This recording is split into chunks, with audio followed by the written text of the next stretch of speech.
Hello বন্ধুরা, career space YouTube চ্যানেলে আপনাদের সকলকে স্বাগত জানাই। আশা করি আপনারা সবাই ভালো আছেন। আজকে এই মুহূর্তে প্রাথমিক শিক্ষক নিয়োগ সংক্রান্ত যে সবচেয়ে গুরুত্বপূর্ণ আপডেট উঠে এসেছে, বিস্তারিত সেই সম্পর্কে আলোচনা করব। তাই ভিডিওটি অবশ্যই শেষ পর্যন্ত দেখবেন নিয়োগ সংক্রান্ত অনেক নতুন নতুন আপডেট পাওয়ার জন্য। বন্ধুরা, শিক্ষা সংক্রান্ত ও চাকরি সংক্রান্ত সমস্ত রকমের লেটেস্ট আপডেট আপনারা এই চ্যানেলে পাবেন। তাই চ্যানেলটি এখনই সাবস্ক্রাইব করে রাখবেন এবং পাশে থাকা বেল আইকনটিকে অবশ্যই প্রেস করে রাখবেন পরবর্তী সমস্ত রকম লেটেস্ট আপডেটগুলো সবার আগে পাওয়ার জন্য। শিক্ষক নিয়োগ নিয়ে শুনানি পিছল সুপ্রিম কোর্টে।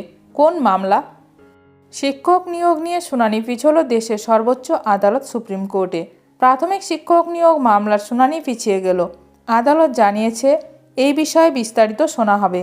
2009 সালের প্রাথমিক শিক্ষক নিয়োগ নিয়ে অভিযোগ তুলে মামলা করা হয়।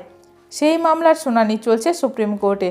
শীর্ষ আদালত জানিয়েছে নিয়োগ প্রক্রিয়ার জটিলতা কাটাতে আগামী 2 সপ্তাহ পরে মামলা বিস্তারিত শোনা হবে। সোমবার এমনটাই জানিয়ে দিল সুপ্রিম কোর্ট। তবে আবেদনকারীরা মামলা আরও কিছুটা পিছনোর আর্জি জানান।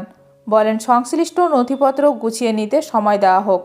যদিও শীর্ষ আদালতের বিচারপতি JK মাহেশ্বরী এবং বিচারপতি অরবিন্দ কুমারের বেঞ্চ কড়া ভাষায় জানিয়ে দেয় মামলা পিছনো হবে না। সুপ্রিম কোর্ট সূত্রে জানা গেছে 24শে জানুয়ারি পরবর্তী শুনানি হতে পারে। এখন দেখার বিষয় শুনানিতে কী গুরুত্বপূর্ণ রায় দেন বিচারপতি। শিক্ষক নিয়োগ সংক্রান্ত শুনানির আপডেট সবার প্রথমে পেতে এখনই আমার চ্যানেলটি সাবস্ক্রাইব করে রাখুন। ভিডিওটি ভালো লাগলে অবশ্যই লাইক করবেন। আজকের ভিডিওটি এখানেই শেষ করলাম।